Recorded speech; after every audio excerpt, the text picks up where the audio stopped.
இன்னைக்கு நம்ம டெட் மேக்ஸ்ல என்ன பார்க்க போறோம்? போன ரீல்ஸ் மாதிரி தான். ஏபியோடைய வயதுகளின் விகிதம் கொடுத்துருக்காங்களா? ஏபி அப்படி 2 பேர் இருக்காங்க. அவங்களுடைய ஏஜ் ரேஷியோ வந்து 3:5. அப்ப நம்ம என்ன எடுத்துக்கலாம்? ஏக்கு வயசு என்ன? 3x, பிக்கு வயசு என்ன? 5x. இதுதான் ஏபியோடைய பிரசன்ட் ஏஜ். 3:5 நம்ம எழுதி வச்சிட்டோம். 3x 5x. என்ன கேள்வி கேட்டிருக்காங்கன்னா, ஏபியோடைய பிரசன்ட் ஏஜ் தான் கேட்டிருக்காங்க. ஆனா இன்னொரு ஹிண்ட் கொடுத்துருக்காங்க பாருங்க. இது வந்து பிரசன்ட் ஏஜ். 6 வருஷத்துக்கு பிறகு ஏபியோட ரேஷியோ எப்படி இருக்கும்? 2:3. 6 ஆண்டுகளுக்கு பிறகு ஏபியோடைய வயது விகிதம் 2:3. இப்ப ஏயோட வயசு என்ன? 3x. இப்ப பியோட வயசு என்ன? 5x. 6 வருஷத்துக்கு பிறகுனா ஏக்கு ஒரு 6 வயசு கூடி இருக்குமா? இது நமக்கு எவ்வளவுன்னு தெரியாது. இப்ப பிரசண்டா ஏயோட வயசு என்ன? 3x பிளஸ் 6 கூட்டினா 6 ஆண்டுகளுக்கு பிறகு ஏயின் வயது. இதுல ஒரு 6 கூட்டினா 6 ஆண்டுகளுக்கு பிறகு பியின் வயது.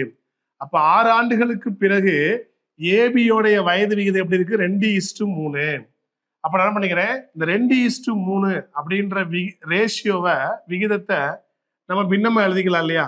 அப்ப 6 ஆண்டுகளுக்கு பிறகு உள்ள வயது விகிதத்தை நான் என்னவா மாத்திக்கிறேன்? பின்னமா மாத்திக்கிறேன். இது எதுக்கு ஈக்குவல்? 2/3க்கு ஈக்குவல். 3x 5xன்றது பிரசன்ட் ஏஜ். 6 வயசை கூட்டியாச்சு.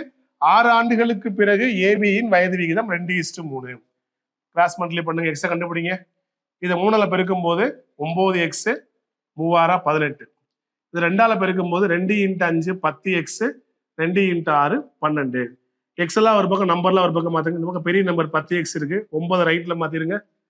இங்க 18 இருக்கு. 12 லெஃப்ட்ல மாத்திருங்க. 10xல 9x போச்சுன்னா 1x, 18ல 12 போச்சுன்னா 6. எக்ஸுக்கு வேலை கண்டுபிடிச்சிட்டோமா? கொஸ்டின்ல கேட்கறது ஏபியோடைய பிரசன்ட் ஏஜ். ஏன்னா எவ்வளவு? 3x. அப்போ 3 × 6 ஏவோட வயசு என்ன? 18. பினா எவ்வளவு? 5x.